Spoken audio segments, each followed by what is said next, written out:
pé ká jèrè ọkàn ká sọ àsọtẹ́lẹ̀ tó múnádóko ká dẹ̀ pé àwọn èèyàn sínú àgọ́ ìgbàlá ọlọ́run náà ni mo máa bá sí gbogbo àbá ti wá pé ọlọ́run tí wọ́n á gbéṣẹ́ ńlá kan fún mi ìyẹn náà ni àtúntò orílẹ̀-èdè yìí wọ́n láwọn gba ẹ̀mí sí láti ọ̀dọ̀ ọlọ́run pé nàìjíríà bó ṣe ń lọ iṣẹ́ pé yẹ kó máa rí bẹ́ẹ̀ ká túntò lónìí àwà pẹ̀lú bàbá wa Professor Olagunju àti akọ̀wé ẹgbẹ́ wa ìyẹn Dr. Daniel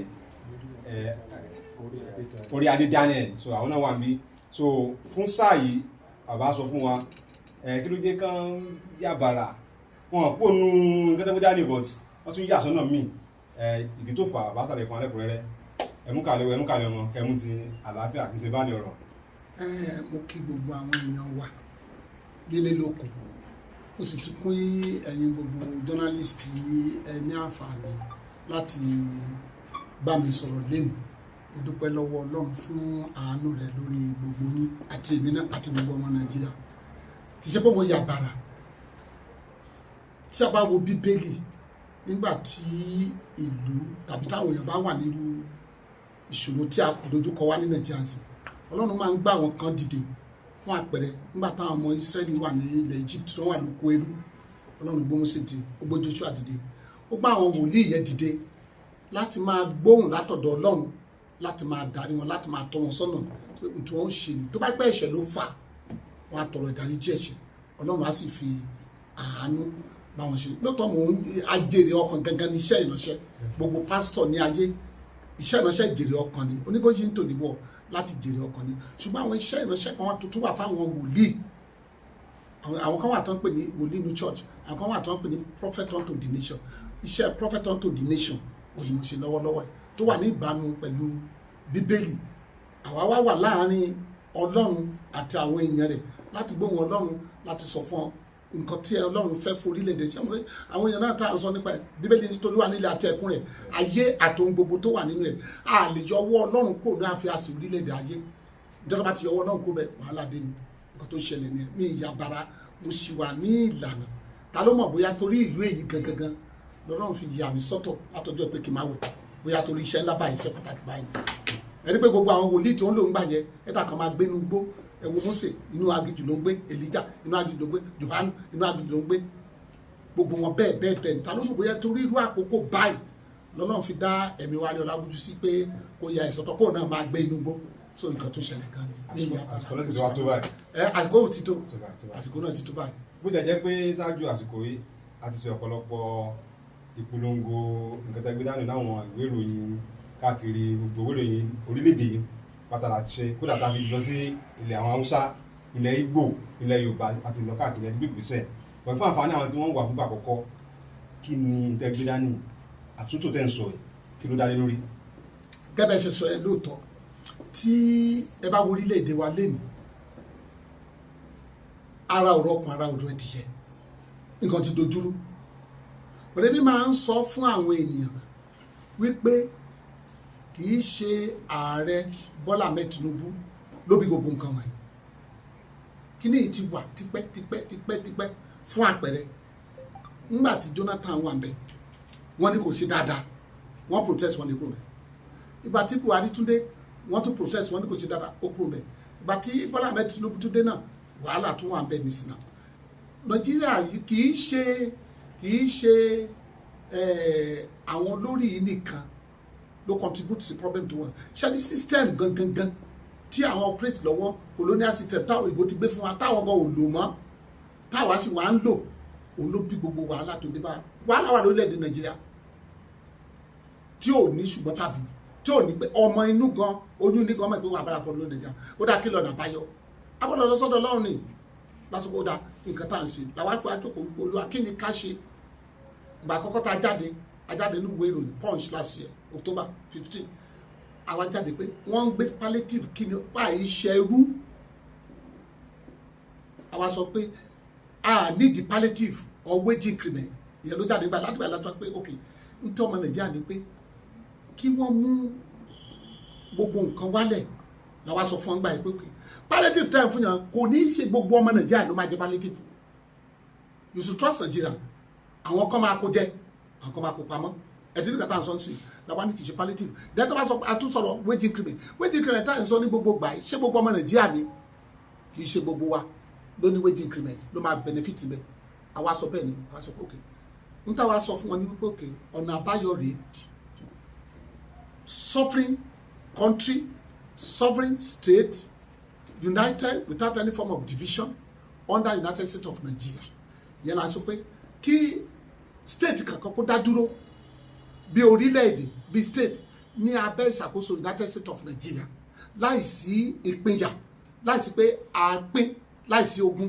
láìsí wàhálà yẹn la wá pè bẹ́ẹ̀ ok àwa bẹ̀ sí ní sọ gbogbo àwọn nǹkan tó yẹ kán ṣe àwa sọ fún wọn pé ok nǹkan yìí ní àwọn Amẹ́ríkà ń ṣe nǹkan yìí náà ni àwọn United Arab Emirates náà ń ṣe ẹ wo United Arab Emirates tẹ́lẹ̀ yẹn sí 7 country ní 7 state ní ṣùgbọ́n high competition wà bẹ̀ Dubai ni wọ́n gbúrò ẹ̀ jù nítorí àwọn determine láti develop rẹ̀ Texas tẹ̀lé ní America is a country is a state Washington DC is a country is a state California is a country is a state àwọn ní ká ṣe bẹ́ẹ̀ pé regional something time practice kò lè work ìjà èdè àìyedè dúdúdúdú ló máa mú wa àwa ò takò àwọn tó ń sọ pé Yorùbá nation Biafra nation regional kingdom àwa ò takò wọn n táwọn belief yẹn n táwọn belief ni wípé n tí ò ní mú ìjà wá tí ò ní mú amúyewuye wá tí ò ní mú dúdúdúdú wá òlàgbéká ní kí lágbé ní sovereign country sovereign state ti a rí wípé irú Ọ̀yọ́ state nísìn àdádúró bí orílẹ̀-èdè kan bí state kan then federal capital territory Abuja òun náà ló máa jẹ́ federal capital wa kò sí ẹ̀yà kò sí pín kò ní sí ìjà then wọ́n wá bẹ̀rẹ̀ development láti local government náà ti máa bẹ̀rẹ̀ development tẹ́ bá wo orílẹ̀-èdè wa lẹ́yìn ẹ́ rí pé àwọn èèyàn ò lè dáko mọ́ wọ́n ti wá sí ìlú kan ti kún tẹ́ bá wo Èkó ti kún Ẹ̀dẹ́bàdàn gbogbo capital ló ti kún àwọn amúfọ̀n padà wọ́n máa ní animals bounty eléyìí tó sọ pé bounty ti gbàgbé wọ́n ń jẹ nǹkan wáyé wọ́n á kàn ní forest guard sínú oko àmà manage then Àmọ̀tẹ́kùn á wà níbi tó fẹ́ wà gbogbo nǹkan bẹ́ẹ̀ ni development máa bẹ̀rẹ̀ láti local government ẹ wo local government ṣe tó máa fẹ́ yan Àmọ̀tẹ́kùn síbẹ̀ eléyìí tó kàn máa lọ gbé yàn kan wá láti ibìkan tó máa jẹ no ọmọ local government yẹn ló máa wà bẹ́ẹ̀ then specialist hospital á wà ní each local government gbogbo nǹkan bẹ́ẹ̀ á wà bẹ́ẹ̀ gbogbo nǹkan tí wọ́n ń gbádùn níbí á wà níbẹ̀ everything á wà bẹ́ẹ̀ irú suffering state suffering country suffering ti táwọn à ń sọ gangan òun nìyẹn nǹkan tá à ń sọ gan nìyẹn wọ́n ní òmìnira tiwọn eléyìí tí wọ́n máa ń sá lọ sábùdá yẹn kò ní ìyẹn mọ́ governor local government àti gbọ́n ibẹ̀ governor ló máa responsible fún gbogbo àwọn yẹn so gbogbo nǹkan náà máa ṣe ní local state at state level ni then wọ́n á so wọ́n á forí korí owó kékeré tí wọ́n bá lè fi ránṣẹ́ wọ́n á fi ránṣẹ́ sókè wọ́n á forí korí ni kò ní síjà kò ní sáriwo eléyìí tí wọ́n lọ ẹ wo federal road gbà náà wọn ò ní ṣe àbàjẹ́ wọ́n á ní federal ni kò tí mò ń wá kò ní sí yẹn mọ́ oríkàkùn ló máa develop state yẹ ló máa develop state láti local government lọ sí state from state to federal level so the development á take place then oníkàlùkù á máa wáṣẹ́ fọ́mọ state yẹ ìwọ tó bá lè wáṣẹ́ fọ́mọ state yẹ ìwọ ló kù sí lọ́wọ́ ìwọ tó bá lè take ọmọ state yẹ ìwọ ló kù sí lọ́wọ́ so nǹkan táwọn à ń sọ ni òmìnira máa wà fún ẹnì kankan wọn fún state kankan á dá dúró bí wọ́n ṣe nílùú òyìnbó ni ẹ kò síjà kò sáwọ kò sí kankan níbẹ̀ á dẹ̀ ní executive president kò tá bá àwọn president wa executive president bíi ti America bíi ti America náà ló ṣe máa wà kò tá bá wọn but development ẹ á take off láti local government sí state. tàbá ṣe irú ìgbésẹ̀ yìí president ní làwọn ní Nàìjíríà. president kan. bíi ti ilẹ̀ America. bíi ti America president kan ni kò pé méjì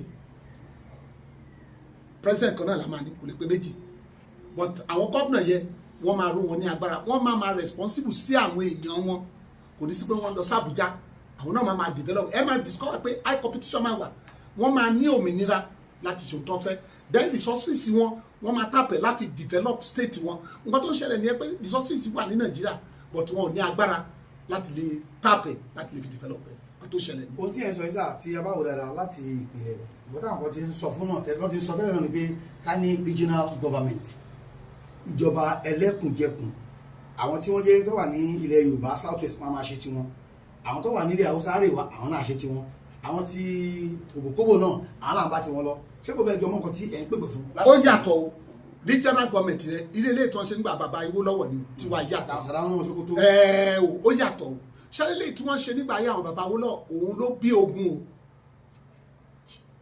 tiwa yóò lè bí ogun ti àwọn bàbá Awólọ́wọ̀ it's like tá bá sọ pé okay ká sọ pé regional government ti ká sọ pé kí la fẹ́ pé Yorùbá ṣé Odùduwà region ni ká pè ní àbí Yorùbá region àbí Western region ẹ̀yìn ká wò tá bá sọ pé Biafra ṣé ká sọ pé Biafra region ni àbí Eastern region àbí Igbo region àmọ́ conflict of interest wà àmọ́ èdè èyédè wà okay ẹ jẹ́ ká wò nísìn gómìnà Ebonyi state ó ní àwọn ò ní bá Biafra lọ àwọn ará Èkó ní àwọn ò ní bá Yorùbá lọ ṣe pé wọ́n ti ṣe regional yẹn tí wàhálà ti ń bẹ̀rẹ̀ okay Hausa náà ò ní gbà kí Middle Belt lọ wọn ò ní gbà then àwọn leader wa ò ní gbà kí Nàìjíríà lọ bẹ́ẹ̀ èmi ò takò àwọn tó ń àwọn Yorùbá agitator or Biafra Yorùbá nation èmi ò takò wọn o n táwọn gbé dání nìyẹn but tábà wo n táwọn gbé dání àwọn àdúró lórí ẹ jẹ́ ká wò ó dáadáa ṣé tó ń bá sọ wípé ẹ jẹ́ ká sọ pé wọ́n gbé Yorùbá nation sílẹ̀ lẹ́nu báwo ni o ṣe ní fàìjà kẹ́ni ẹ jáde kó wá takò mi ṣebí Gani Adams àti Sunday Igboho wọ́n jà lọ́wọ́lọ́wọ́ ṣe wọ́n gbé wọn lọ sí court ṣe báwọn tó jẹ́ leader wa jẹ agbára náà ni òkè tábà sọ bẹ́ẹ̀ lẹ́ni nísìn tábà sọ wípé bẹ́ẹ̀ nísìn ṣe bí àwọn gómìnà wa náà ló máa jẹ ìkànnì wọn ló máa jẹ prime minister àbí ṣé àwọn náà ò ní jà àwọn máa gba ẹlòmíràn láyé kó wá jẹ prime minister lé wọn lórí it can work ẹ jẹ́ ká tó wá wo tó bá sọ pé regional something yẹn tó ń pariwo ní pé president tá a máa nígbà yẹn á jẹ́ ceremonial president wọ́n relegate Bọ́lá Tinubu to the background ni kò ní jẹ́ executive president mọ́ ceremonial president ló máa jẹ́ akọ̀wọ́n abẹ́ bí figure head ni fìdí ẹ kò lè work then wọ́n á tún wá jà àwọn olóṣèlú á tún jà àmì àtún àgbàjọba wọ́n á tún túká tó bá wá túká kí lẹ fẹ́ ká ṣe tó bá túká túká ìjà náà ló máa bọ́ sí torí àwọn olóṣèlú náà ò ní gbà àwọn gómìnà wa yìí náà ló máa láwọn fẹ́ jẹ prime minister tó máa láwọn fẹ́ jẹ prime minister wọ́n á jà láàrin ara wọn èmi lọ̀gá èmi làgbà àtúndà wà lálẹ́ but oníkálùkù bá wà ní state yẹ as a country as a state under United States of Nigeria oníkálùkù máa develop ẹ̀ kò lè sí ìjà kankan ohun tó bá mú ẹ tó wá fẹ́ jà ní state wà wá sọ high competition ọmọ àwọn ọmọ máa develop in a rapid form nǹkan táwọn òyìnbó yẹn ń ṣe tọ́dọ̀ wọn fi ní àlàáfíà nìyẹn ìyẹn lè tó ń gbé kalẹ̀ fún wa yìí ó ti wà dated regional ti wà dated tẹ́ bá wo gbogbo àgbáyé tẹ́ bá wo the whole entire continent kò sí orílẹ̀-èdè kan ní ayé mọ́ tó ti pariwo regional mọ́ bọ́dé eléyìí tí àwọn bàbá Awólọ́wọ̀ ṣe lọ́jọ́ yẹn tó ti darúgbó tó ti dógbó yẹn òun làwọn kankan gbé sókè tán gbé kalẹ̀ tán pariwo Western region ṣé Western region lè work by níbi tí nàìjíríà dé ok kí ló fẹ́ ṣẹlẹ̀ sí gbogbo infrastructure tó wà lẹ̀ kí ló fẹ́ ṣẹlẹ̀ sí are you telling us now pé ok ẹ̀wọ́n nígbà tí àwọn bàbá Awólọ́wọ̀ ń sè ẹni tó máa fi jẹ commissioner for education ó lè jẹ láti bí ni and not even that ẹ jẹ́ ká wò báyìí mi ò bú Ìbàdàn ẹ jẹ́ ká sọ̀rọ̀ yẹ Yorùbá táwa wà yìí Ọ̀yọ́ state ló tóbi jù nílẹ̀ Yorùbá ká máa pàrọ̀ àbí Ọ̀yọ́ state ló tóbi jù tó bá ní wọ́n fẹ́ lọ sí congress tó fẹ́ yan prime minister Ọ̀yọ́ náà àwọn ló máa pọ̀ jù àwọn náà ló máa mú prime minister sílẹ̀ tó bá dẹ̀ ẹni tó bẹ́ẹ̀ majority carry the vote ni ṣé báwọn náà nígbà tó bá yá náà máa accuse wọn wọn á ní àwọn Ìbàdàn àwọn Ọ̀yọ́ wọn ṣe kíní kan wọn ò ní wò ó dénúdénú pé majority carry the vote ní kíní yìí ìbò ẹni tó pọ̀ jù ní kíní yìí wọn á kàn máa sọ̀rọ̀ ní nǹkan tó ń ṣẹlẹ̀ sí north nìyẹn nítorí pé wọ́n ti ṣe àwọn Haúsá pọ̀ jù wá lọ Haúsá náà ló pọ̀ jù tó bá lọ sí congress Haúsá náà ló máa pọ̀ jù tó bá náà dìbò Haúsá náà ló máa win you see at the end of the day wàhálà yúdó èdè ló máa bẹ́ sílẹ̀ so the best ni pé kí oníkálukú autonomous yẹ kó wà bẹ́ẹ̀ autonomy yẹ kó wà state Lagos tó kó dá dúró kó dẹ̀ dúró bẹ́ẹ̀. bàbá nínú àwọn wòlíì tí wọ́n làmìlaka nílẹ̀ Yorùbá Nàìjíríà lónìí láfíríkà lágbàáyé ilé Ọlágunjú náà ò kéré o Ọlọ́run ni Ọlọ́run ni èyí tí ẹ wá ń sọ yìí ṣé ohun tí ẹ ṣìwé kàwé kan ni àbí nínú ìjọba ẹ̀mí lọ́hùn náà ti kàn sí pé lọ sọ fún àwọn Nàìjíríà o tẹ bá fẹ́ ní nǹkan tó dáa o tí yóò fi dùn dáadáa o bẹ́ẹ̀ ṣe lọ ọ̀rọ̀ ẹ̀mí lélẹ́yìn ni àbọ̀rọ̀ ẹ̀mí náà kàwé mo kà á débẹ̀. ọ̀rọ̀ ẹ̀mí ni mo dá Amẹ́ríkà nídìí tí màá gbọ́ gbogbo nǹkan wọ̀nyí a ti fix Nàìjíríà fún gọ́ọ̀mẹ̀ntì wa ọ̀rọ̀ ẹ̀mí ni gbogbo ìgbésẹ̀ tí gọ́ọ̀mẹ̀ntì máa gbé sí máa kà fún ọ níbí ọ̀rọ̀ ẹ̀mí ni nígbà tí ìṣòro yìí pọ̀ lè náà bẹ̀rẹ̀ sí ní gbàdúrà ni mo wọnú àwẹ̀ Olúwa kí ni ọ̀nà àbáyọ sínú àwọn wòlíì kan wà ní Bíbélì tó lò táwọn náà ń làmìlaka kí ló tó orílẹ̀-èdè wa pọ̀ wá ní báyìí pẹ̀lú àwọn gbàgbà wòlíì pastors tó wà ń bẹ̀ tí kankan ò ṣe tí kankan ṣe à ń dojúrú lọ́lọ́run wá gbé ìran yẹn jáde ọ̀rọ̀ ẹ̀mí ni mo sọ fún yín pé mo ní a lè yọwọ́ ọlọ́run kúrò nù àfíàsì ìjọba orílẹ̀-èdè ayé torí pé bíbélì ló sọ ó ní tolúwa nílẹ̀ àti ẹ̀kún rẹ̀ ayé àtòun gbogbo tó wà nínú rẹ̀ ọ̀rọ̀ ẹ̀mí ni ọ̀pọ̀ àdúrà ni a sì tún gbà lọ́wọ́ náà in fact ẹ jẹ́ kí n tún sọ fún yín kí n tún ṣe pé báyìí nìkan pé a kan sọ restructuring láìpẹ́ yìí nísìnyí probably August a máa ṣe conference a máa mobilize àwọn Nàìjíríà ẹ jẹ́ ká gbàwẹ̀ ká tọrọ ìdáríjì ẹ̀ṣẹ̀ àwọn bàbá wa láti gba ogun wa ẹ̀jẹ̀ aláìṣẹ̀ tó kó wa lába àwọn èèyàn ò rí Ọlọ́run nínú kinní yìí o gbogbo tó ṣẹlẹ̀ sí wa àwọn èèyàn ò rí ọwọ́ Ọlọ́run níbẹ̀ o leader wa nìkan náà ń blame o leader wa nìkan ni. ṣé pé kì í ṣẹjọ́ Bọ́lá Tinubu. no ṣé Bọ́lá Tinubu ló bẹ̀rẹ̀ tó ṣẹlẹ̀ ni Bọ́lá Tinubu ló fi kó epo láti lẹ̀ wá ni ṣé Bọ́lá Tinubu ló sọ̀rọ̀ subsidy ni ṣé bí Bọ́lá Tinubu tó bẹ̀ ni wọ́n ti sọ̀rọ̀ subsidy ṣé bí Buhari sọ bẹ́ẹ̀ ó ní ẹni tó máa gbéjọba fún gbọ́dọ̀ yọ subsidy ó lóun fẹ́ yọ. ó sì yọ kó tó lọ. ó yọ náà. Tinubu ló kéde ẹ ní.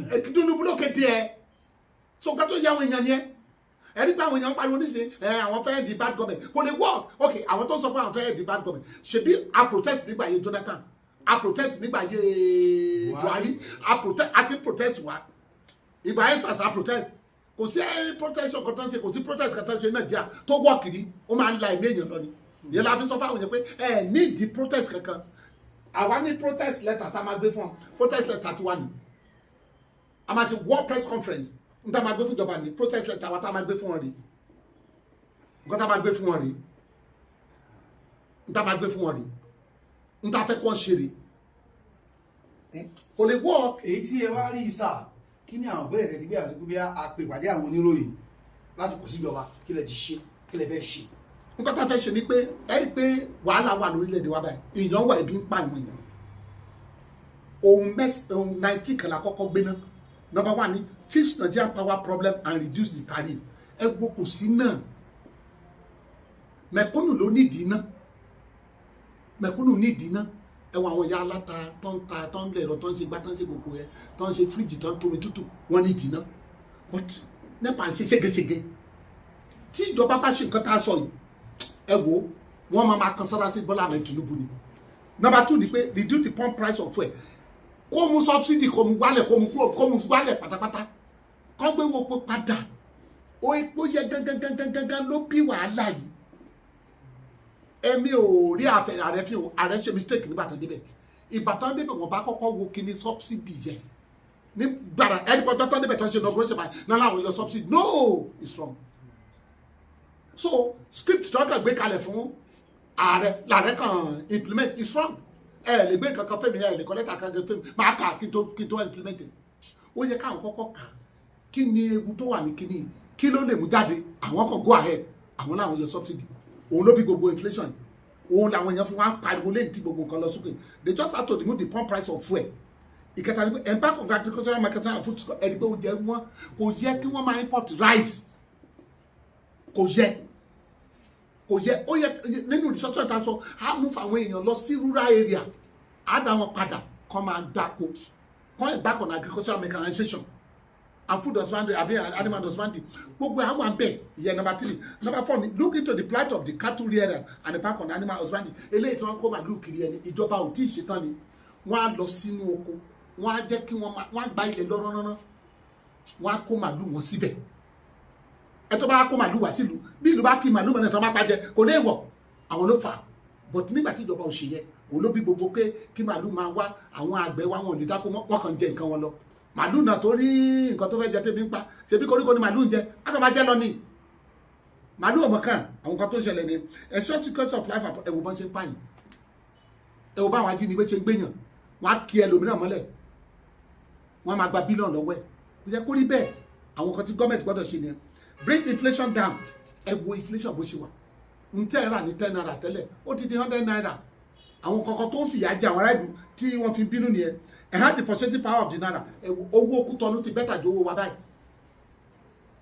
kò yẹ kó rí bẹ́ẹ̀ owó Kútọ́nù ti bẹ́tà ju owó wa kò yẹ kó rí bẹ́ẹ̀ o remove immunity and not law that will curb corruption and deal with the perpetrator in a military way corruption gangan ló borílẹ̀-èdè wa jẹ́ àwọn mìíràn kan lọ síbi òṣèlú sí wọn kàn kó ìjọba jẹ wọn kàn ṣe bó ṣùgbọ́n wọn ṣe owó ìlú báṣubàṣu bẹ́ẹ̀ gbogbo nǹkan wọ̀nyí ló ń pa ará ìlú àkórí kò sí òfin kan gbòógì tó ti pé ẹni tó bá kówó ìlú jẹ kọ́ńdà kàdíà fún ẹ wo advanced country yẹn wọ̀nyí kówó jẹ ń bẹ̀ ẹ wo Japan nígbà kan rí prime minister wọn nígbà kókó ń bẹ̀ éèjì ẹ jẹ́ 70 years wọ́n wá sí ìwé kan pé kówó jẹ wọ́n sentence 75 years imprisonment ṣé ẹgbẹ́ bẹ̀rẹ̀ ló máa kú sí irú yẹn ò lè kó jẹ ẹ wo Saudi níbẹ̀ táwọn èèyàn wá lọ ṣé wọ́n kó jẹ ní Saudi ni that's why ẹni pé tó bá bẹ̀rẹ̀ kíní wáyé sí tó bá bẹ̀rẹ̀ kíní restructuring wáyé sí every state ìwọ́n tó bá fẹ́ ṣe sharia law just go and impose sharia law sí state yẹn n tó fẹ́ nìyẹn tí a bá ti ṣe lọ́ọ̀kan tó máa kọ́ọ̀bù àwọn èèyàn wa láti má máa kówó jẹ láti má máa ṣe láti má hùwà ìbàjẹ́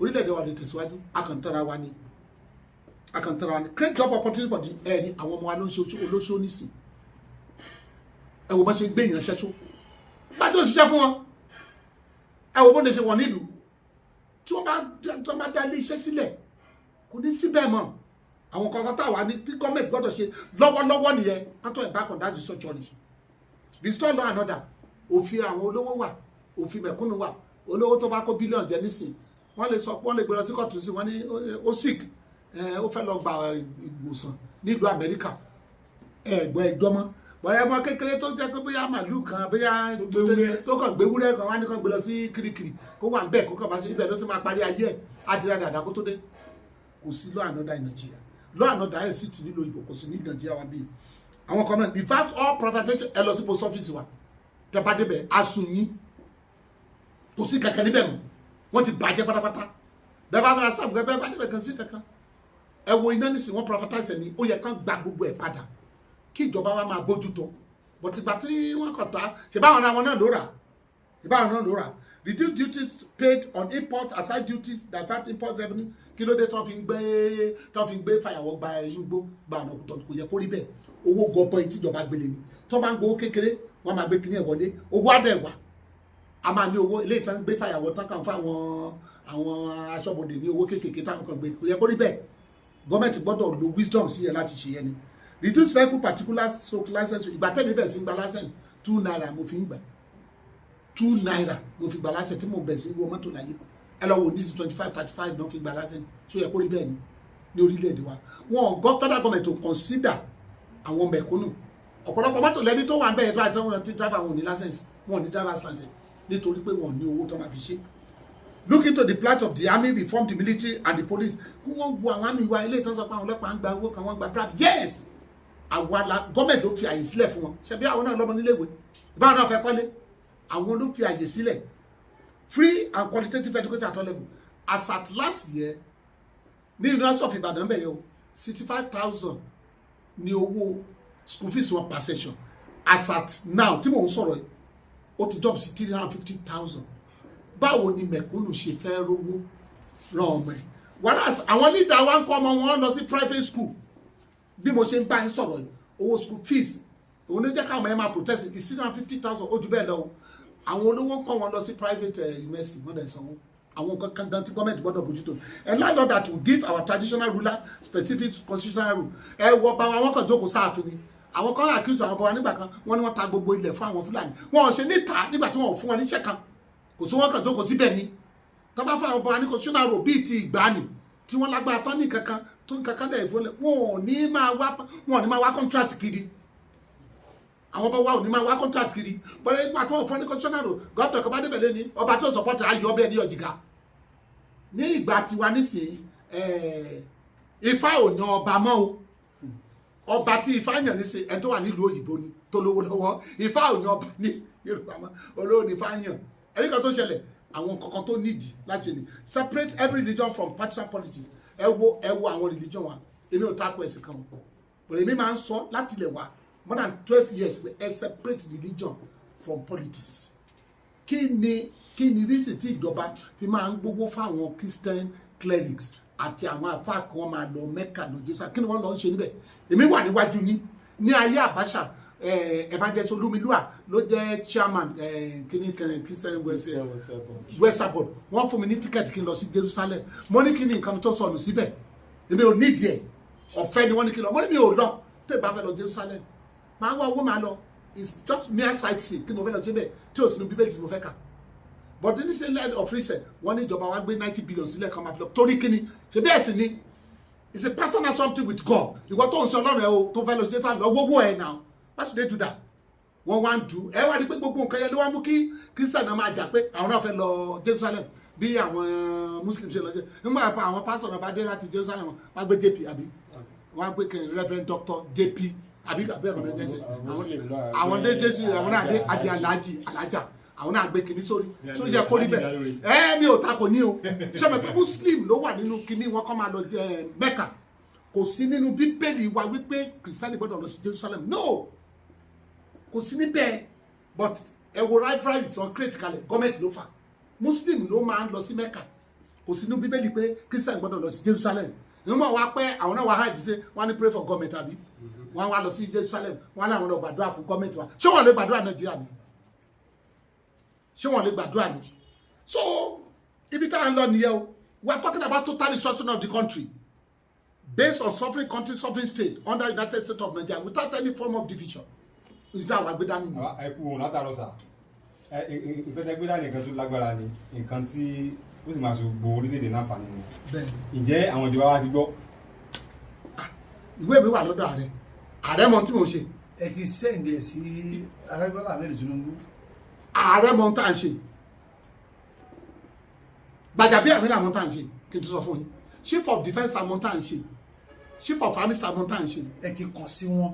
pátápátá àti ààrẹ Babangida ààrẹ Ọbásanjọ́ ààrẹ Abubakar Abdulsalam àdìbò lẹ́tà sí wọn nípa àwọn wà lọ́wọ́ wa kì í ṣe pé bóyá kàdédé ń ṣe a ti kọ̀wé sí àwọn ọ̀tọ̀kùlú a ti kọ̀wé sí àwọn tó yẹ a ti kọ̀wé sí gbogbo. àwọn Sunday Igboho ń kọ́ṣẹ́ tiẹ̀ kan Sunday Igboho ṣe kàn. ẹ má sọ Sunday Igboho bí ẹ má jẹ́ káwọn ọmọ máa bú mi o ẹ má sọ̀rọ̀ Sunday Igboho n táwọn gbé dání èmi ò takò n tèmi náà gbé dání wọn ò gbọdọ̀ takò torí pé kó lè dání bísí ẹ jẹ́ kí n sọ̀rọ̀ nípa àwọn ajìjàgbara wọn yẹ àwọn Sunday Igboho àwọn Nnamdi Kanu yẹ èmi sọ nínú bí èmi sọ pé kí gọ́ọ̀mẹ̀ntì fi gbogbo wọn lẹ̀ kí ló fà á ṣebí kankan ló fà á táwọn fi dìde ẹ jẹ́ ká wo dáadáa o táwọn kankan wọn bú Sunday Igboho bú Nnamdi Kanu èmi ò bá wọn bú wọn rísì tèmi ò fi bú wọn ni ṣebí ààrẹ wa tó wà ń bẹ̀ ṣẹbẹ̀ pọ̀ náà jẹ́ òṣèlú nǹkan ni n táwọn Sunday Igboho ṣiṣẹ́ nǹkan ṣe rí àwọn láyé nàdẹ́kò ṣèbọ́n tí wọ́n mọ́lẹ̀ àwọn Gani Adams ṣèbọ́n àwọn náà sá lọ ṣèbọ́n Ahmed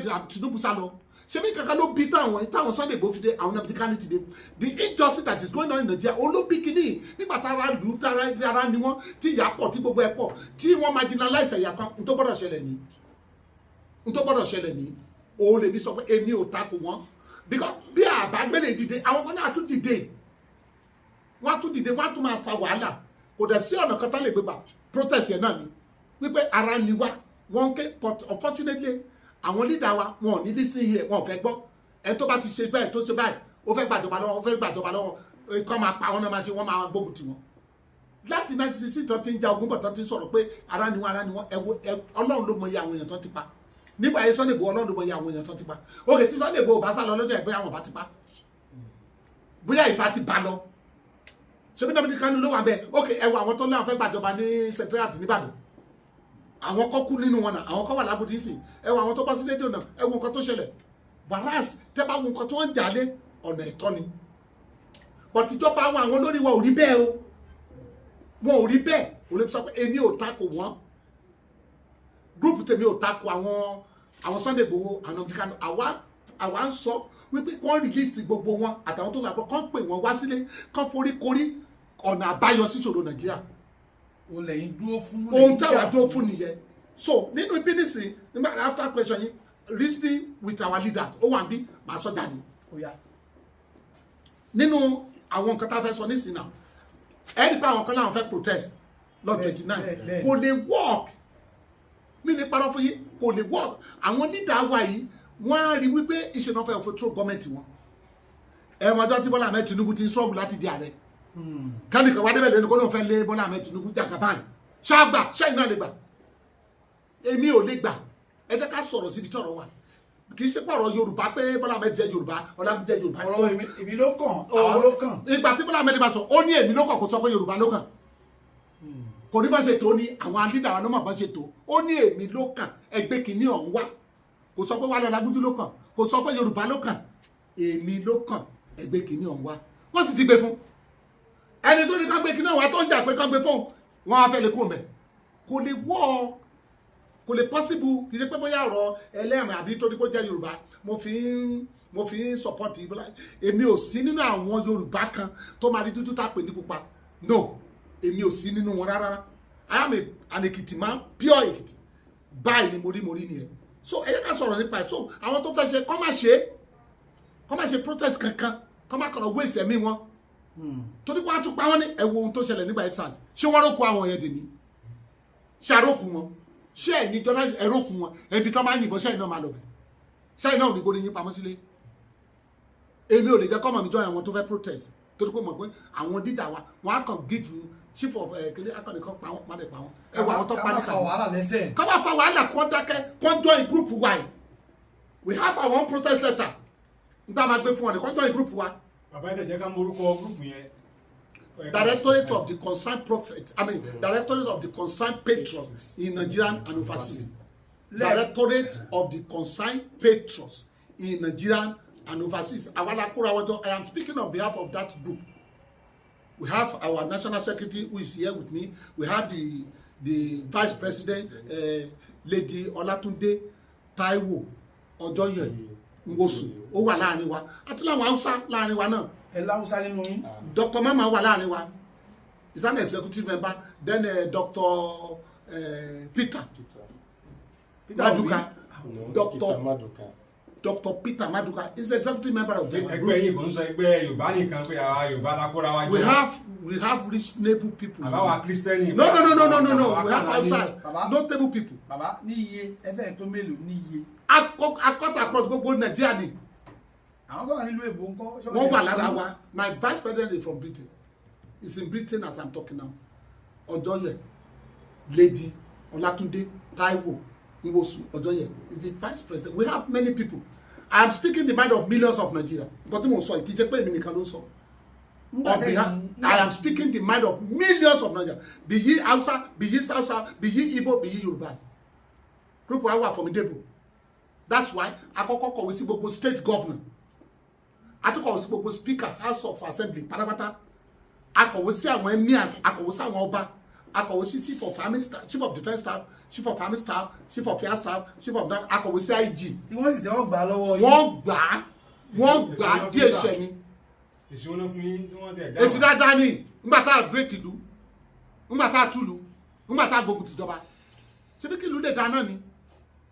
Akọ̀wé sí senate president, akọ̀wé speaker house of rep, akọ̀wé sí minister of defence. Àwọn tó wà ń bẹ̀ ẹ́ sí àbí.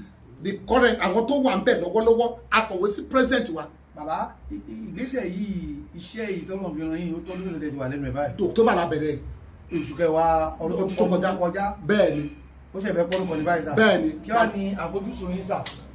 Àfojúsùn pé kó máa dáa náà ni lẹ́yìn eléyìí sílẹ̀ tàbá sílẹ̀ tí máa ka ìwé tán sí a máa tó padà wá a máa sọ a máa mobilize àwọn ọmọ ẹ jẹ́ ká gba àwẹ̀ àti àdúrà ká tọrọ ìdáríjì ẹ̀ṣẹ̀ àwọn bàbá wa n tó wà nílẹ̀ olówó sọlọ́run ò mọ̀ pé ìyà ń jẹ wá ni tàbí kan bá sọ pé òun owó tó sọ fún ẹ pé ọlọ́run ò mọ̀ pé nǹkan kan lè ṣẹlẹ̀ lẹ́yìn ọlọ́run ṣe bóun ló dá àwọn èèyàn síbẹ̀ kí ló dé tó jẹ́ pé àfi ìjọba kan pé ìjọba wọn tún ní Buhari tó ní kò dá wọn ló tún dá tí Bọ́lá Ahmed máa bá tún kò bẹ̀ wọ́n á ní Ahmed tún mẹ́ta ilé. Òun náà sọ kó tó lọ ó ti ní ẹ̀pàlà yín o.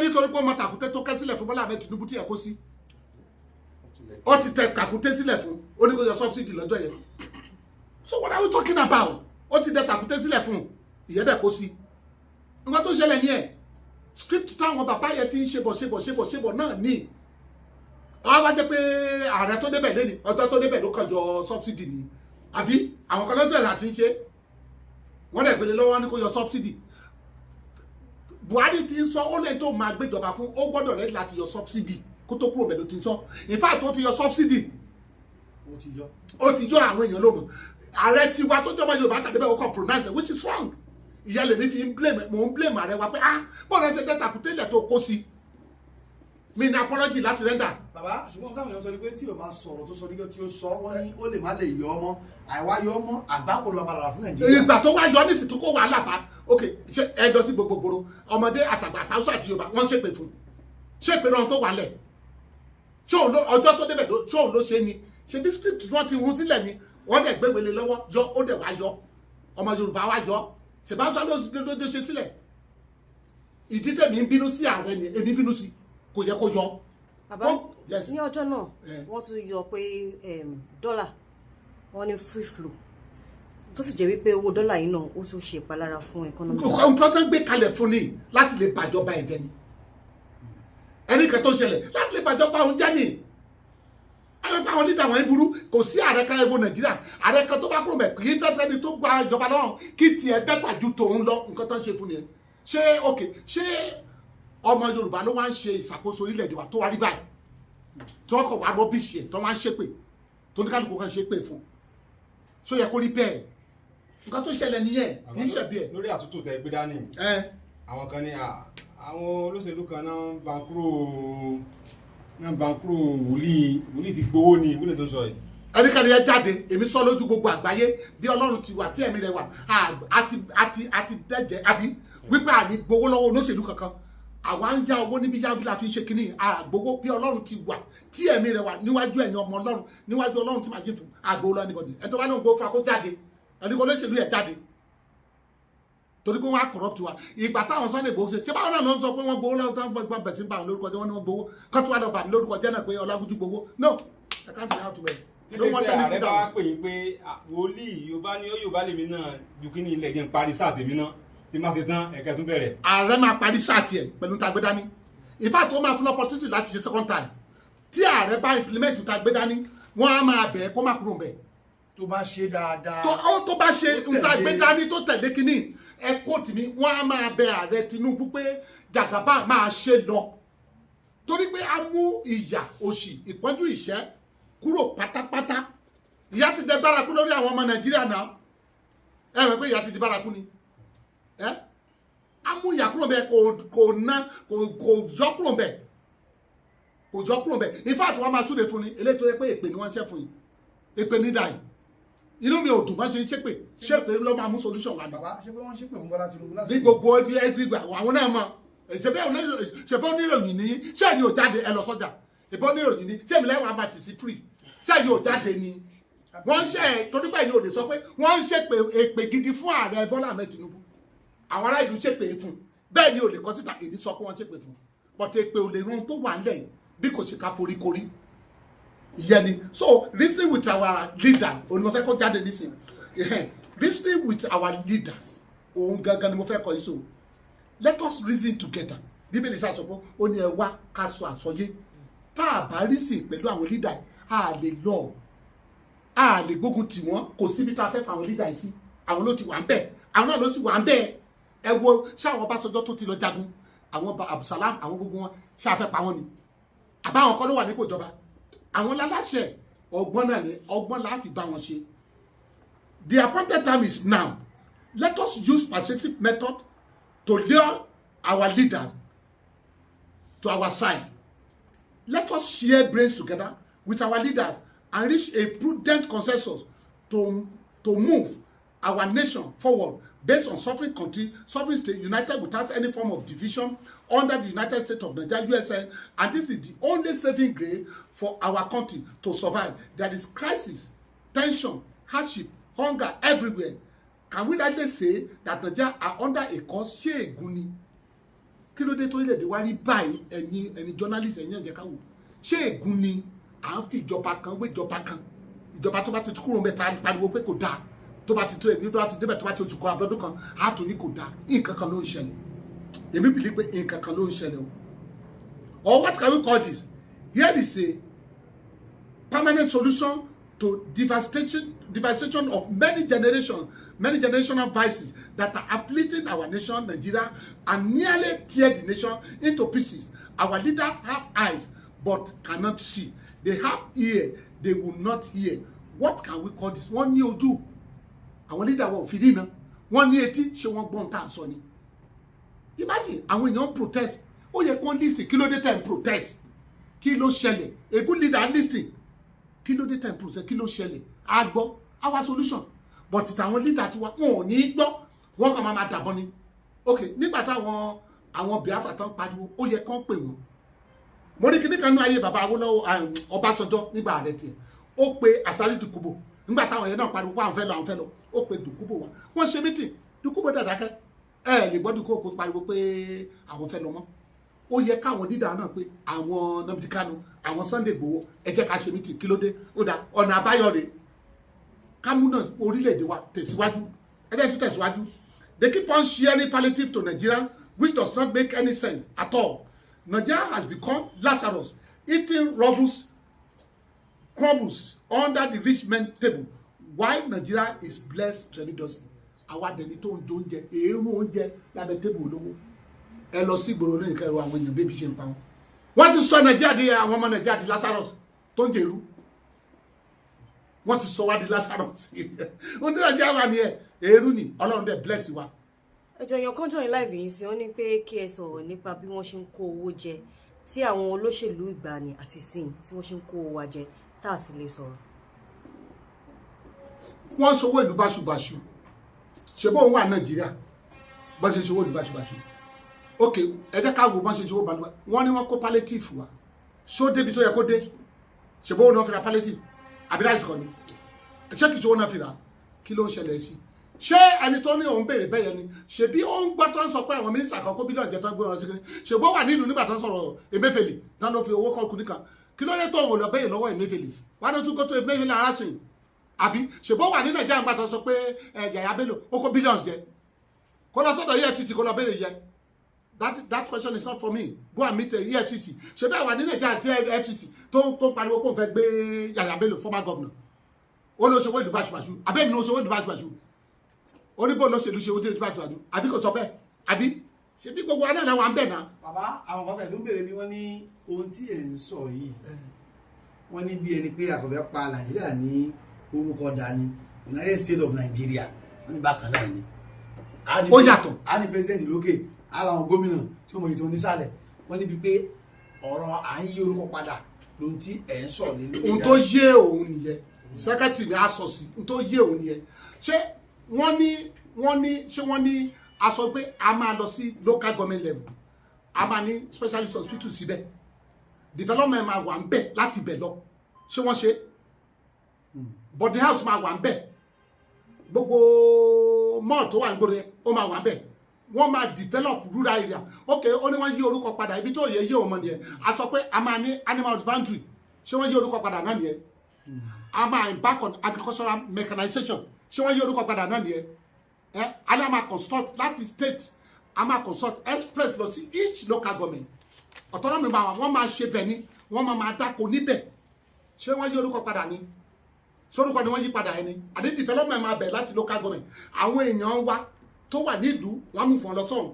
eléyìí tó yẹ pé gbogbo èèyàn ti sá kúrò ní oko tó ń sáwá sí ẹ̀ á lọ bẹ̀rẹ̀ development láti ọ sórúkọ náà yí padà yes we will present to our leader kó change orúkọ Nàìjíríà ti bàjẹ́ ní gbogbo àgbáyé kó change yẹn sí United States of Nigeria without any form of division so tó bá sọ pé a change orúkọ development máa bẹ̀ láti local government ìwọ tó bá gọba máa kéta fún yín láti local government wọ́n máa ní NDE National Director of Employment wà á lọ register ní local government yẹn local government ló tún máa register eléyìí tó ń ṣe youth service tó kàn waste time àwọn ọmọ wa oṣù tó yẹ bẹ́ẹ̀ tó bá ti ń graduate wà lọ sí local government yẹn wà lọ ẹ̀rọ ìṣirò wà lọ wáṣẹ́ síbẹ̀ láti local government ní development ti take lọ sí kìíní autonomous ni wàá free láti ṣe ohun tó wẹ̀ láti high competition máa wà ń bẹ̀ so kíkàn ṣe pé bóyá wọ́n ṣe ń change orúkọ ṣebí ohun tó ń ta fẹ́ ṣe ní Nàìjíríà ni wọ́n ṣe ní United Arab Emirates òun ni wọ́n ṣe lamẹ́ríkà kò sí ìlú kankan ní Amẹ́ríkà tí ìyà ń jẹ wọ́n níbẹ̀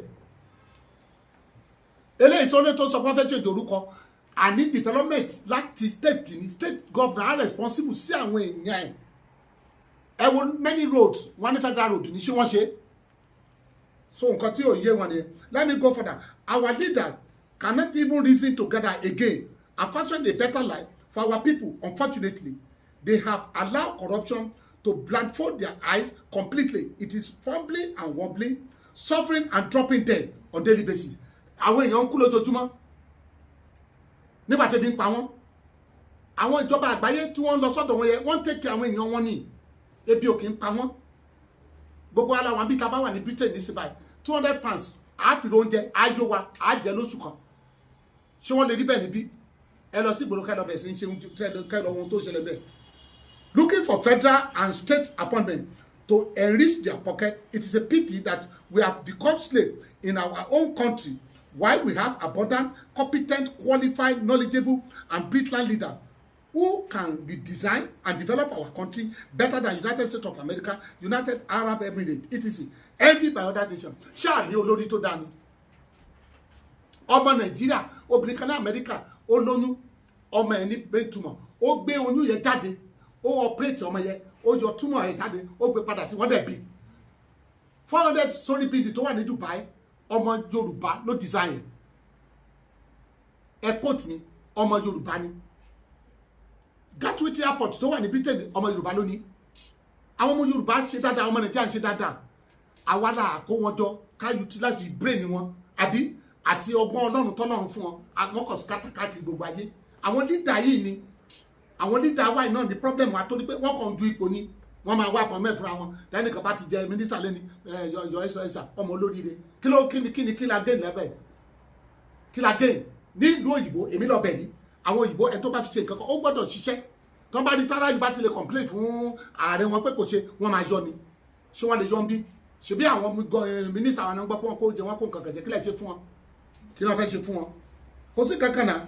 I stand to be quoted. Things are falling apart and the center will not hold because corruption has become cancer of the blood afflicting every Nigerian, including the so-called men of God. Ṣé àwọn pásítọ̀ tó ń kí sóni? Ṣé wọn kò jẹ?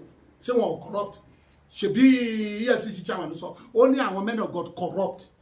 Ó ló jẹ́ ìbànújẹ́ ọkàn fún un. Instead of kan pariwo bí orílẹ̀-èdè wa ṣe máa dá, ṣebí táìtì ni wọ́n ń gbé káàkiri tán gbé sókè. Kí ló ka pásítọ̀ kó máa pariwo táìtì ní rédíò, kó máa pariwo táìtì ní tẹlifíṣàn. It's not a must. It's between you and God. Àbí tó o bá san tithe, you will be blessed. Àbí sọ Ọlọ́run wá sọ pé kí n máa gbé sórí rédíò kí n máa pariwo pé tó o bá san tithe ò ní lọ síjọba. Tithe is not one of the conditions of entering the kingdom of God. Kì í ṣe ọ̀nà sí ìjọba Ọlọ́run. Tó o bá san tithe, ó bless me. Àbí kí tó wúdé yẹn kò sọ pé tí n bá san tithe. In our own church, a kì í gba tithe. Ní church tèmi jẹ́ general pastor, a kì í gba tithe. Báwo mo ṣe máa ń sọ fún ọmọ ìjọba, máa bọ́ sórí rédíò tó o bá san tithe ọ̀nà àpáàdì ló ń lọ. Irọ́ ló wà bẹ́ẹ̀. Owó ni wọ́n ń wá, sọ́lọ́run náwó ni. Wọ́n fi ìgbàlà sílẹ̀. Nígbà tó bá sọ pé tithe ni, ojú tẹ̀ fi wòrè ni o. Tí ẹni ẹ mọ ọmọ ibi tó ti kówó wá, tí mo ní kó máa san tithe church. Àtowó ojú eégún, àtowó olè kan ni wọ́n gbé síbẹ̀ ni. Sọ ojú àwọn olóṣèlú tó wọ́n wájẹ́ òsínú tithe wọn tán gbà. Tí ọmọ ojú bá san tithe, bó ni ìgbéyàwó tẹ̀síwájú torí. Bó ni àwọn tó wà nínú Bíbélì tó sọ tithe fi wọn jẹun. Ẹni sùsà, ṣé wọn ò jẹun? Àwọn wòlíì ìgbà yẹn, ṣé wọn ò jẹun? Ṣé ojú ọ̀run kì í jẹun ni? Ẹ gbàgbé ẹ̀tàn jẹ́ ní agbára agbárí làwọn pásọ ẹ̀kan fi lóòótọ́ kan fi gbówó jẹ ẹ̀gbọ́n kan kó jẹ. Ṣé tithe ló ẹ̀kan gbé sókè ni àbí ìgbàlà? So secretary gbà ni àwọn máa bọ́ sórí fún. When our elders who are still living now cast their minds to the good old days when Nigeria was a nation to be proud of, indeed they were happy. Unlike today, Nigeria, when our leaders have bastardized and rubbish virtually everything called Nigeria to the extent that we cannot even be proud and say I am in Nigeria. Ìgbà ayé àwọn bàbá Awólọ́wọ̀ gbogbo àwọn èèyàn wa ló sọ pé I am in Nigeria. Àwọn ọmọ wa tó wà ní mo wà lórí kí n lọ́jọ́ kan ọmọ Nàìjíríà kan ó mú passport Nàìjíríà ó fàyà. Ojú ń tì wọ́n láti sọ pé ọmọ Nàìjíríà ni wọ́n nítorí pé wọ́n ti bàjẹ́. Àwọn ojú wo làwọn òyìnbó náà fi wò wá? Ẹ lọ sí airport àwọn òyìnbó tọ́mọ Nàìjíríà kan bá travel ẹ bẹ́ẹ̀ lọ́wọ́ ẹ̀ wọ́n máa tú gbogbo abẹ́ pátápátá bóyá gbé kókó ìbóyá olè ní ojú olè ni wọ́n fi wò wá tí ò dẹ̀ kó rí bẹ́ẹ̀. Àwa ń sọ ọ̀rọ̀ nǹkan tó máa mú Nàìjíríà proud táwọn máa dìde náà sọ pé I am from United States of Nigeria. Nǹkan táwọn ń sọ nìyẹn àwọn máa sọ pé I am from United States of Nigeria. Táwọn máa proud orílẹ̀-èdè wa. Àwọn ọmọ Amẹ́ríkà wọ́n proud orílẹ̀-èdè wọn. Àwọn ọmọ British kọ́sà wọ́n proud of their country. Ṣé àwọn ọmọ Nàìjíríà proud wa mọ́ ni? Ẹwà àwọn wa tó ń gbá bọ́ọ̀lù náà ṣe wọ́n proud. Ìgbà táyà wọn dẹ́gbàmí tó ń gbá bọ́ọ̀lù. Ìtrabali ta sí lọ́rùn wa inú wa máa dùn. A máa hèlì wọn. Ta ló fẹ́ hèlì wọn mọ́? Táwọn òyìnbó wa ń fojú burúkú wa. Bí ẹni wípé a ní ọpọlọ a lè ronú. Àwọn ọmọ ẹgbẹ́ òyìnbó ń wò wá. Ó yẹ ó tún àkókò. They just have to restructure Nigeria totally. They just have to give Nigeria total restructuring. Káwọn òyìnbó náà àwọn òyìnbó ń wò pé ká jagun káwọn ọmọ wa sáwá sọ́dọ̀ wọn kọ́ máa tún fìyà jẹ wá. Kọ́ máa fìyà jẹ wá ni. Èmi ò níbi kan tí mo fẹ́ lọ kí mo fẹ́ máa sáká at what age? Ṣé gbogbo ala lè sálọ lóyìnbó ni? Now is the time to make Nigeria great through genuine and total restructuring of our country, Nigeria, based on sovereign country, sovereign state, united without any form of division, under United States of Nigeria, USA. This is the type of restructuring we are talking about. Restructuring táwọn sọ ni. Kí àwọn ọmọ wa náà lè gbádùn, kára lè tù wá, kán yẹ sá lọ ìlú òyìnbó mọ́. N táwọn afẹ́ nìyẹn. As you know, that is for the person who don't understand Yoruba that have listened over an hour, we'd like to go to our General Secretary, Dr. Ode Daniel, to give us insight about the words they are propagating for the past few months. Yeah.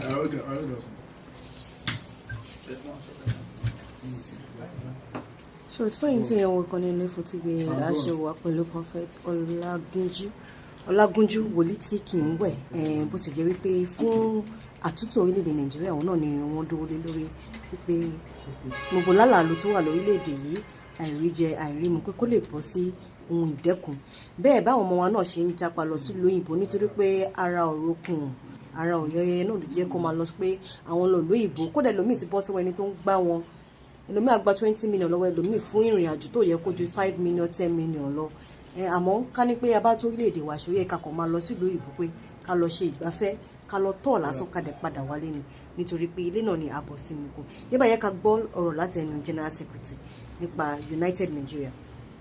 Okay. Good morning, fellow Nigerians.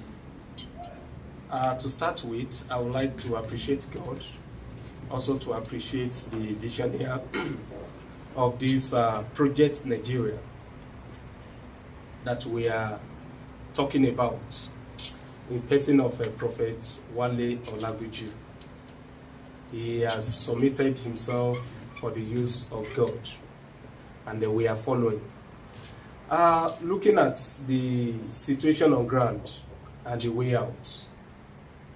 The way out is what our Father in the Lord has been talking about since, which is basically on restructuring.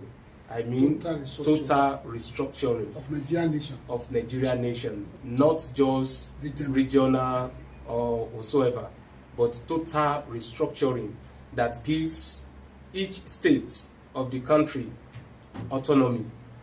That is what we are talking about. And let me look at one of the questions raised by one of our viewers, that our kind of restructuring is just like changing of name. Oh, United States of Nigeria. I want to tell you emphatically that our own kind of restructuring is beyond changing of name, because we are talking about devolution of power. We said in this country that we are practicing federalism. The kind of federalism we are practicing in this country is different from what is obtainable in other nations. Our own kind of federalism, the kind of system of government that we are practicing, there is too much of power at the federal level. Look at the power play game that is ongoing in Rivers State, because the ex-governor, he is in person of Wike, is a federal government candidate now. And look at what is happening. And if care is not taken, at the end of the day, the Wike's group, we take over. Look at, is it Kano or Kaduna now? The emirship power play that is ongoing. Kano. Look at it. We have emir. Federal. The emir, one is from the federal, one is from the states. Look at it. But by the time we restructure this country in line with sovereign states, sovereign nation, all that kind of mess, get out. Will not be there. That is to that. And our kind of restructuring, we also base on full resource control. Each state will be in charge of whatever they have. And I can tell you that this one will go a long way to curb corruption. Corruption, just like as it was mentioned by our leader here, it is a cankerworm, it is a cancer. It has become official. In fact, go to the ministry, the government, whatever. You will see them. You have to pay something before you can get something. So before you get an appointment. But if we are restructuring this country based on sovereign state, sovereign nation, believe me, the little resources that is available at every state will be well managed, except a crazy governor that will mismanage the available resources in their own states. So our restructuring is beyond changing of name. Of course, changing of name is there, which is the ultimate, and that will give us that is what we mark it, that definitely Nigeria has been restructured. But if we look at regional whatever now, Nigeria will still remain Nigeria, and all these problems, all these challenges will still continue. So the way out as it is now is for us to restructure this country in line with what we are proposing, and that is to that. And there are several benefits that are embedded in it, but that is to that. Now, because of what is ongoing now, yesterday I was listening to what the youth are planning concerning the, what is it called? Protest. The protests. That won't give us solution. Of course, looking at what they are agitating for, like returning of, what is it called? Subsidy. This is very crucial. Let President Bola Tinubu return subsidy.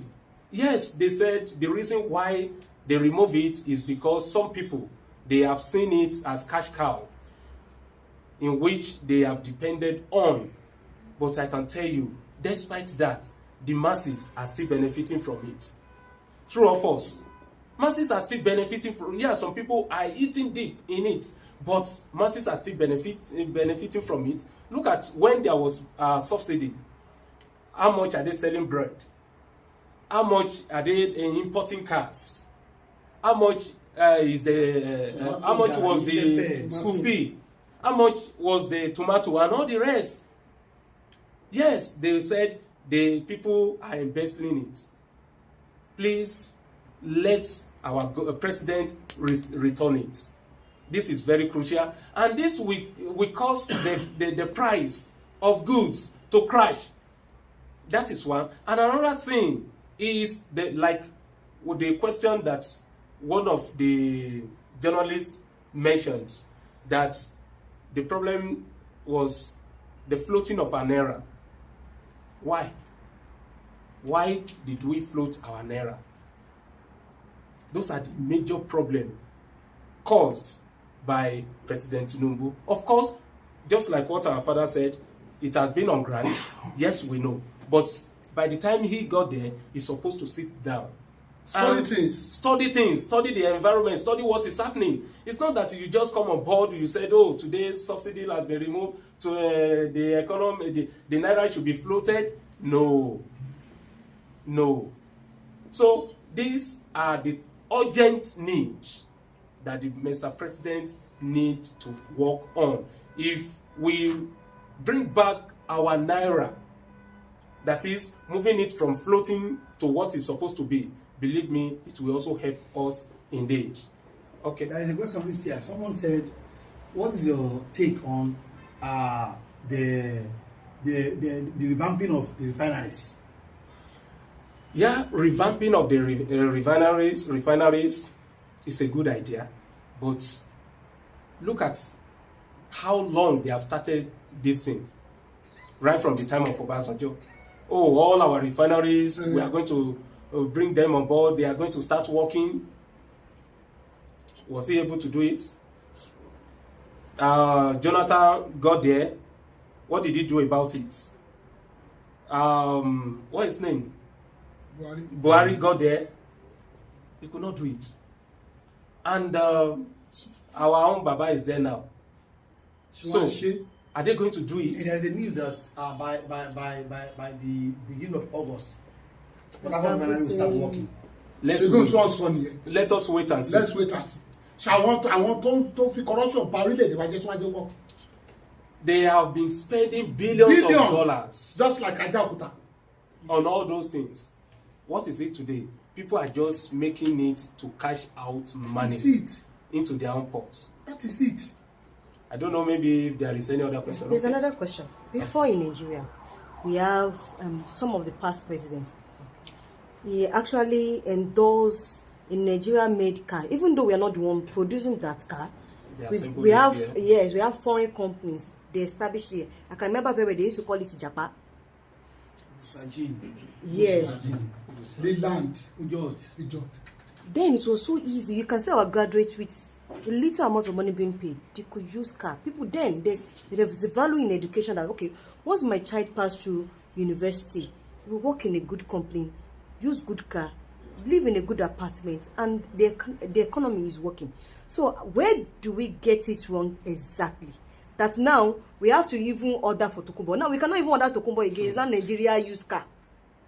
Now even the graduate is not. It's not. There's no guarantee that after the university, there's going to be a job for them. So how do we do this? How do we tackle this?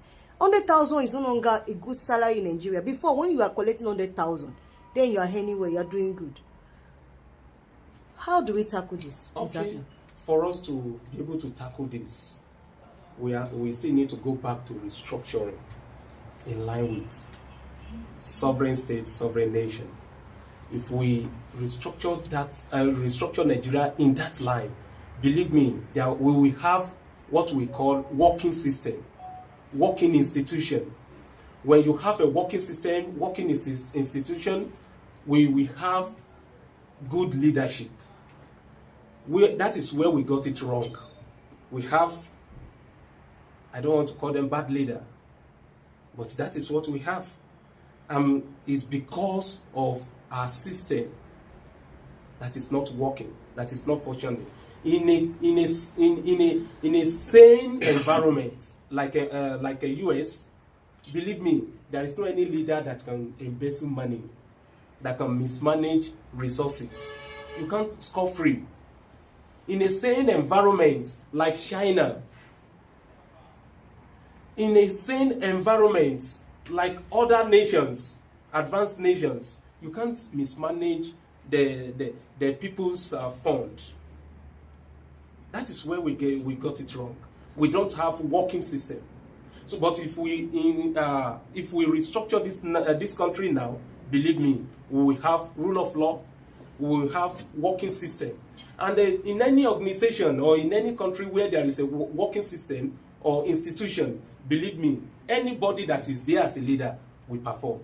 Let me ship you because. Let me ship you this. Okay, sir. The Igbos can construct better car. They can build better vehicle. They can build all this machine gun, all these things, and they can produce better clothes. What happened? Japan, China, in Igbo land, but they don't have free hand. If the federal government, each state, we should restructure Nigeria based on sovereign country, sovereign state. They will have access to everything. We have mineral resources in Nigeria. In Hausa land, in those days, they have what they call this, granite. They can tap it. They can develop the state better than Dubai. In Yoruba land, we have American and British. In Yoruba land, they can perform better. But the free hand is not there. The federal government have really tamed our people. You get the message now? They have tamed our people. That's where the problem comes. Igbo can build, they can build many things better. They can construct vehicle. They can construct vehicle, giving them free hand. If you give Yoruba people free hand, they can perform better. Ṣé ma Yoruba ló ṣe gbogbo ló consult gbogbo kini bridge Abuja. Ṣé ma Yoruba, ṣé ba ló ṣe kini bridge tó wà before. Ṣé ba ti kini ṣé ba ló ṣe. But federal government tame one for license to operate. So that is where the problem lies.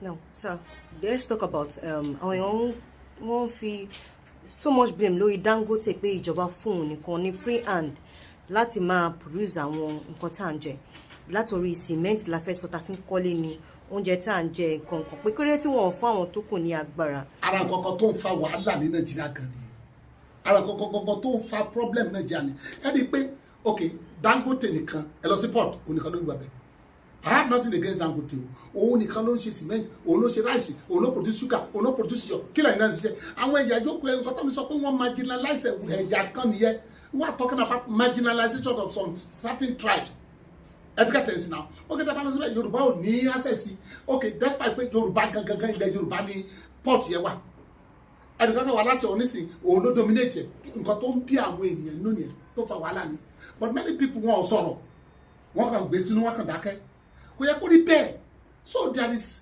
marginalization going on in the country that's why we come up and say okay ẹ jẹ́ kó ní kálukú lọ máa mind state okay wọn ni wọn gbé kíní fún nísìn òun nìkan ni wọn fún ní kíní ọ̀lẹ̀ nísìn wọn di pẹ́ẹ́lẹ̀ ọ̀lẹ̀ tó máa ṣiṣẹ́ in a situation by tá a bá ń ṣì tẹ̀yà kan ń dàgbà tẹ̀yà kan lọlẹ̀ wàhálà yìí ni because in every nation God is not partial. ohun táwọn àti ẹ̀gbọ́n ni pé kì í ṣe onìkan ni wọ́n fún ní àǹfààní àti dá iléeṣẹ́ epo lè wọ́n fáwọn míì náà bóyá owó tí àwọn Yorùbá tó ní àbí bí Ọlájọlá lọ ló fi ráyè. Ọlájọlá lọ ní ok àwọn mìíràn wo ni wọ́n fún ní port bíi ti Dangote tó produce everything I have nothing against Dangote but àwọn ènìyàn ń kùn àwọn gangan tó ń fa wàhálà lórílẹ̀‐èdè wa ní ká máa yan àwọn kan jẹ ká máa yan ẹ̀yà kan jẹ nǹkan tó fa problem ohun gangan olórí problem wa nìyẹn nǹkan táwọn kan fi pariwo pa àwọn fẹ́ lọ nìyẹn nǹkan táwọn Ìgbò fi sọ pa àwọn fẹ́ lọ nígbà Yorùbá fi fẹ́ lọ ni wọ́n ní nǹkan yóò yẹ kó rí báyìí àwọn olórí èdè fẹ́ lísì pé ó dá kí la lè ṣe kí la tún ṣe lè fi wá nǹkan tó ṣẹlẹ̀ ni simple something ló fa wàhálà lórílẹ̀‐èdè wa wọ́n náà fa àwọn olùmíràn ní kíní epo Dangote nìkan la gbọ́ àwọn yòókù tán fún kílódétà publish orúkọ wọn ẹ mọ̀ pé all animals are equal but some are more equal than others. I don't know whether doctors still have more to say about what you have been discussing so far. Okay, so let me continue from where we stopped. Short. Now, that is still part of the corruption we are talking about. And I can tell you categorically that the Dangote we know is not him, it's not just the one person we are seeing. I can tell you that he is there to fund for so many people. And that is why it's like, oh, he's the only one in this, he's the only one in this, he's the only one in this, he's the only one in this. So he's there as a figure representing several interests. That is what we are having in this country. And what is that? That is corruption. Part of the corruption we are talking about. Unless we restructure this nation based on what we are proposing, all those things, all this corruption and whatsoever will still continue. If they like, they go in line with regional whatever, it will still continue. But let us liaise with our governments. It's not by our force. Leaders. Our leaders. It's not by force. Now they say they want to protest. It can't work. I pray people will not just endanger their own lives. So this is the way out, and that is what we have provided. And the only saving grace for this nation. There's no alternative to it. No alternative to it. You talk about regional problems, regional restructure, it will cause crisis. The benefit therein is much more than whatever we can imagine. Anybody to back what the true restructuring of what we are talking about, let them go internet. So and as opposite of calling you, if you can give us your phone number. Yes, I will give you. So let them go internet. Let's have the phone number so that people that want to talk my to number is 080 23 26 3603. Let me come again. 080 23 26 3603. Why don't you give yours? And that's why Olagunju WhatsApp number and phone number. And let's go to our General Secretary. Okay. My phone number is 07031183738. Again, 07031183738. A dúpẹ́ fún gbogbo ẹ̀yin àti darapọ̀ mọ́ lórí live chat wa láti bí wákàtí kan tí a ti bẹ̀rẹ̀. Ọ̀nà ilẹ̀ ti gbọ́ látẹnu wòlíì tí kì í wẹ̀. Wọ́n ní àtúntò ní ọ̀nà kan ṣoṣo tí Nàìjíríà ní láti fi ní ìlọsíwájú. Oníkálukú lọ dá dúró. Oníkálukú lọ dá dúró. Kárí United States of Nigeria. Ó gbọ́dọ̀ máa develop state wa àti country. Ìtàkùn àwọn sọ pé United States of Nigeria sovereign nation. No, suffering sovereign country, sovereign state, Without- united without any form of division under United States of Nigeria. Ṣebí ààrẹ ti change national anthem, ààrẹ ti change orúkọ Nàìjíríà United States of Nigeria, ààrẹ ti change àwọn ọmọ Nàìjíríà ti change ààrẹ wa ti change national anthem wa àbí. Ààrẹ ti yorùbá wa báyìí. Àwọn náà ti change orúkọ United States of Nigeria. Káwọn náà máa gbọ́ ká máa gbé United States of Nigeria gidi ni àbí ká lè máa proud orílẹ̀-èdè wa. Kò nídìí ká máa para wa, kò need. tó túmọ̀ sí wípé ká lọ ṣàkóso resources wa fara Pátápátá ká dẹ̀ máa fi díẹ̀ sókè ká máa fi develop wa ká máa fi wáṣẹ́ fáwọn èèyàn wa ní. ó jẹ́ ìsìn sọ́nà ni pé torí àwọn máa ń bẹ pé ẹ lòdì sí àwọn Sunday Igboho ẹ sì takò wọ́n. Ṣebí ohun tí àwọn Sunday Igboho ṣe àwọn Kanu ṣe ṣebí ààrẹ yìí náà ṣe rí àbí ṣebí nǹkan tó ń ṣẹlẹ̀ náà ni ìkankan the point is it táwọn aṣọ bá àdúgbò ṣebí ìkankan ló gbé àwọn wọ̀nyí dìde ìkankan tó ń ṣẹlẹ̀ tí àwọn Bọ́lá Ahmed fi dìde nígbà tó ń fọ́ọ̀mù nàdẹ́kò ṣebí kan náà ló tún ṣẹlẹ̀ tí àwọn Sunday Igboho dìde táwọn Nnamdi Kanu kan fi gbogbo wọn lẹ̀ kán pé wọ́n tó kọ́ ká koríkorí kán rìlíìsì wọn because tó bá fi wọn síbẹ̀ ṣé àwọn mìíràn ò tún ní dìde ni ṣé ní problem yẹn tó bá sì wà ń bẹ̀ àwọn mìíràn àtún dìde lẹ́yìn Sunday Igboho. So ọ̀nà àbáyọ kan náà ni àtúntò orílẹ̀-èdè wa based on sovereign country sovereign state united without any form of division under USN United States of Nigeria. And what Igboho and co, what they were fighting for is justice. Tony, We have too much injustice. yẹn ni. Now look at fuel. Part of the states in the country, they are the one generating that. We said is government, is federal government, is under federal government control.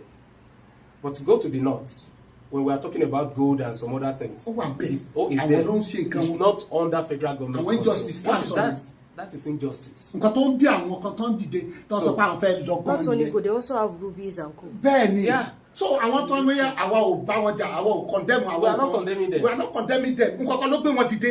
Ohun tó gbé àwọn Nnamdi Kanu dìde. Kanu òun náà ló gbé Sunday Igboho dìde. Òun ló gbé àwọn Bọ́lá Ahmed dìde tán fọ́ọ̀mù Nàdẹ́kò. It's the same thing. Bola Ahmed and the Nadeko group, they were fighting injustice. And Sunday Igboho, they were fighting injustice. But the question is, how did that call this one under genuine reconciliation? They just had to reconcile every tribe together now. They just had to reconcile everybody. Go to the restructuring. Go take off. And another, there is a question that says, before people have been asking us that, are you not care if government arrest you or treat you like a Sunday Igboho, like a Nnamdi Kanu? And we said we are not fighting our government.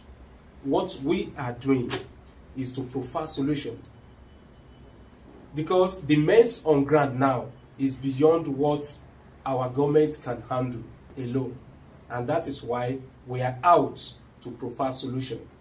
So we are working against the government. We are not working against anybody. Even before we take off. Before we take àti kọ̀wé sí ààrẹ, akọ̀wé sí chief of defence staff, akọ̀wé sí DSS DG, akọ̀wé sí IG. Pé ibi tá à ń lọ rèé, ń tá a fẹ́ ṣe rèé. Àwọn ọ̀rẹ́ bínú sí ngbà tá a break Nigeria. We are not breaking Nigeria. We want to unite Nigeria. That's why we call it unified people. We are talking about the birthing of a new nation, new generation, unified people under United States of Nigeria. We are looking for peace. That is it. We are looking for solution. So ọlọ́pàá ló fẹ́ wá mú mi. Kò sọ́lọ́pàá tó mú un. Ọlọ́pàá kí ni mo jẹ́ mo pínlẹ̀ kí Nàìjíríà ni. Àdìkọ́ nílẹ̀ èdè wa dúkọ́ kí solution sí ọ̀nà ìgbáyé gbádùn fún ìṣòro tó kọ nílẹ̀ èdè wa lágbé dání. That is it. Àwa ọ̀pá ìjọba rẹ̀, that's why we say we should dialogue together with our leader. Káwọn èèyàn máa protest kí wọ́n máa pa wọn. Nǹkan táwa wà fún ni. Táwa sì gbàgbọ́ pé USN fẹ́ dúró. Yes, United States of Nigeria United States of Nigeria empty by other nations is in view. Yes, about just watch out. Ẹ máa wòran, wọ́n máa ṣe. Watch out. Nigeria are going to have United States of Nigeria. Very soon. Adúpẹ́ fún gbẹ̀yìn tẹ́ ẹ darapọ̀ mọ́ wa. Adúpẹ́ lọ́ba wa náà pé nǹkan tẹ́ gbé dání nǹkan tí ó ṣe pàtàkì fún ìlọsíwájú àti ìdàgbàsókè àti ìrọ̀rùn gbogbo wa ni. Lágbára Ọlọ́run àjẹ́ kó ṣe ṣe. Àmín. Lágbára Ọlọ́run àbá sọ pé there will be World Press Conference. No, àkọ́kọ́ padà wá a sọ̀rọ̀ bí gbogbo ọmọ Nàìjíríà máa gbé wọn lọ sínú àwẹ̀ pẹ̀lú wa ká wá ojú rere Ọlọ́run nígbà tá a bá ṣe yìí a gbọ́dọ̀ tọ́ Ọlọ́run lójú a gbọ́dọ̀ yọwọ́ Ọlọ́run kóhun tó ṣẹlẹ̀ lórílẹ̀‐èdè wa tá a bá yọwọ́ Ọlọ́run tó bẹ̀ wàhálà dé lẹ́yìn ìgbà yẹn la máa ṣe World Press Conference táwọn leader wa a máa gbé kinní àwọn pé protest letter wa rèé o ìta gbé dání rèé o ìta bá ṣe ni. All right, we thank everybody, my colleagues from different media houses, thank for your coming, and we pray that when the Mudugu arise, all of us shall be alive to enjoy it. Ó dàbọ̀.